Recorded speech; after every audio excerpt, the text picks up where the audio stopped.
akan mempresentasikan materi ekonomi yang berjudul ketenagakerjaan dan dipause dulu. Yang pertama, konsep ketenagakerjaan. Menurut Undang-Undang Nomor 13 Tahun 2013 tentang ketenagakerjaan, ketenagakerjaan adalah segala hal yang berhubungan dengan tenaga kerja pada waktu sebelum, setelah, selama, dan sesudah masa kerja. Ada tenaga kerja, angkatan kerja, bukan angkatan kerja, dan kesempatan kerja. Macam-macam teori upah. Teori upah terbagi menjadi 4 macam. Yang pertama, teori upah alami. Yang kedua, teori upah besi. Ketiga, teori upah produktivitas batas kerja. Dan yang keempat, teori upah etika. Tenaga kerja. Tenaga kerja adalah setiap orang yang mampu melakukan pekerjaan guna menghasilkan barang atau jasa, baik untuk memenuhi kebutuhan sendiri maupun untuk masyarakat.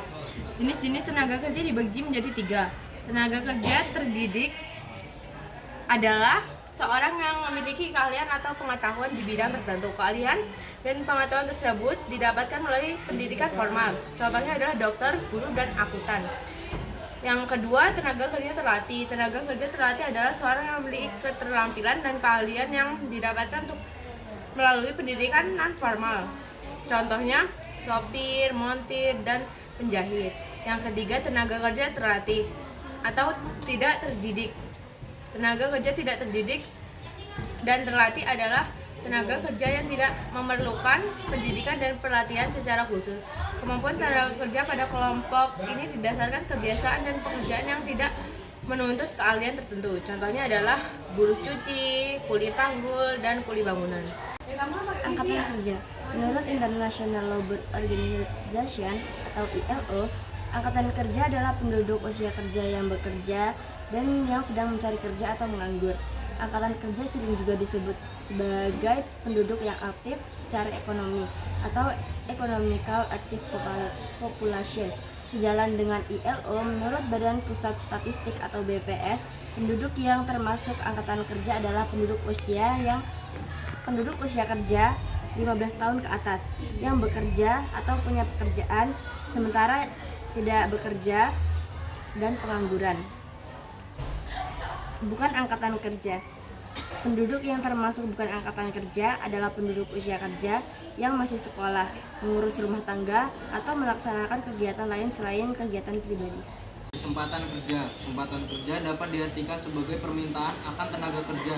Ketika memproduksi barang dan jasa, rumah tangga produsen memerlukan tenaga kerja dan modal sebagai input untuk proses produksi. Permintaan tenaga kerja adalah prinsip ekonomi yang berasal dari permintaan untuk output perusahaan. Jika permintaan terhadap output barang dan jasa perusahaan meningkat, perusahaan akan membutuhkan lebih banyak tenaga kerja sehingga akan mempekerjakan lebih banyak tenaga kerja. Sebaliknya, jika permintaan terhadap output menurun, maka perusahaan akan membutuhkan lebih sedikit tenaga kerja sehingga permintaan tenaga kerja akan turun. Dampaknya adalah perusahaan dapat melakukan pemutusan hubungan kerja atau PHK. Masalah ketenagakerjaan. Masalah dalam ketenagakerjaan berkaitan tentang bagaimana tenaga kerja mendapatkan hak dan menjalankan kewajiban. Indonesia yang memiliki jumlah masyarakat yang banyak tentunya memunculkan masalah ketenagakerjaan yang beragam, mulai dari rendahnya kualitas tenaga kerja, tingginya penawaran tenaga kerja, hingga masalah kesehatan dan keselamatan tenaga kerja. Upah atau gaji adalah suatu penerimaan sebagai imbalan dari pengusaha kepada pekerja untuk pekerjaan atau jasa yang telah atau akan dilakukan. Dinyatakan atau dinilai dalam bentuk uang yang ditetapkan menurut suatu persetujuan atau perundang-undangan dan dibayarkan atas dasar suatu perjanjian kerja antara pengusaha dan pekerja, termasuk tunjangan baik untuk pekerja sendiri maupun keluarganya. Ada 3 jenis sistem upah yang umum digunakan oleh pengusaha atau pemberi kerja. Di antaranya sistem upah berdasarkan satuan waktu, sistem upah borongan, dan sistem upah hasil.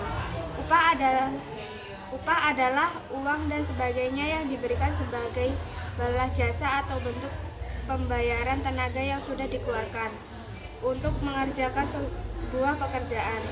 Umumnya, upah diberikan kepada karyawan berstatus tidak terikat dengan perusahaan, seperti karyawan lepas, pekerja harian, dan pekerja musiman. Sedangkan gaji adalah upah kerja yang dibayar dalam jangka waktu yang tetap, adalah jasa yang diterima oleh pekerja dalam bentuk waktu yang berdasarkan waktu tertentu. Umumnya, gaji yang diberikan kepada karyawan dengan status karyawan tetap atau kontrak jangka waktu tertentu. Jenis-jenis sistem upah. Sistem upah adalah kebijakan dalam strategi yang menentukan kompensasi bayaran atau upah yang diterima pekerja dalam berbagai macam teori dan sistem upah di dalam dunia kerja. Di antara sistem upah berdasarkan waktu, sistem upah borongan, sistem upah hasil, sistem upah bonus, dan sistem upah berkala. Jenis-jenis sistem upah. 1. Berdasarkan satuan waktu. Sesuai namanya, berdasarkan sistem upah ini ditentukan berdasarkan waktu kerja karyawan seperti hitungan jam, hari, minggu, bulan. Contoh paling umum adalah gaji yang diterima karyawan perusahaan setiap bulan secara teratur pada tanggal yang sama. Contoh lainnya, misalnya upah harian untuk pembayaran pekerja harian lepas atau upah lembur yang dihitung berdasarkan jam lembur seorang karyawan. 2. Sistem upah borongan. Upah borongan berdasarkan pada volume pekerjaan yang disepakati antar pengusaha dan pekerja di awal perjanjian. Upah yang dibayarkan merupakan upah keseluruhan dari awal pekerjaan sampai dengan selesai hingga kemungkinan besar tidak ada tambahan upah di luar dari yang setelah disepakati. Contoh umum sistem upah borongan adalah pembayaran upah untuk pekerja proyek. Pekerja proyek umumnya bersifat lepas dan bekerja selama proyek berlangsung, jadi upah dibayarkan secara borongan. 3. Sistem upah hasil. Sistem upah berdasarkan satuan hasil umumnya digunakan pada perusahaan industri.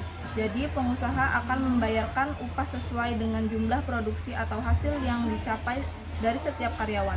Artinya, setiap karyawan dapat menerima besaran upah yang berbeda karena menghitung dari hasil pekerja atau produktivitas masing-masing.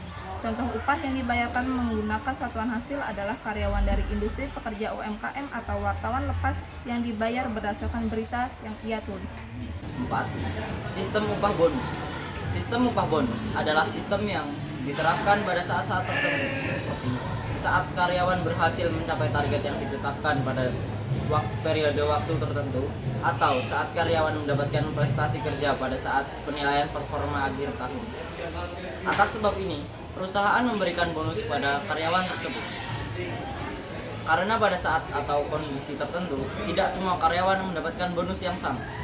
Bahkan, ada yang tidak mendapatkan bonus jika tidak mencapai kondisi tertentu. 5. Sistem upah berkala.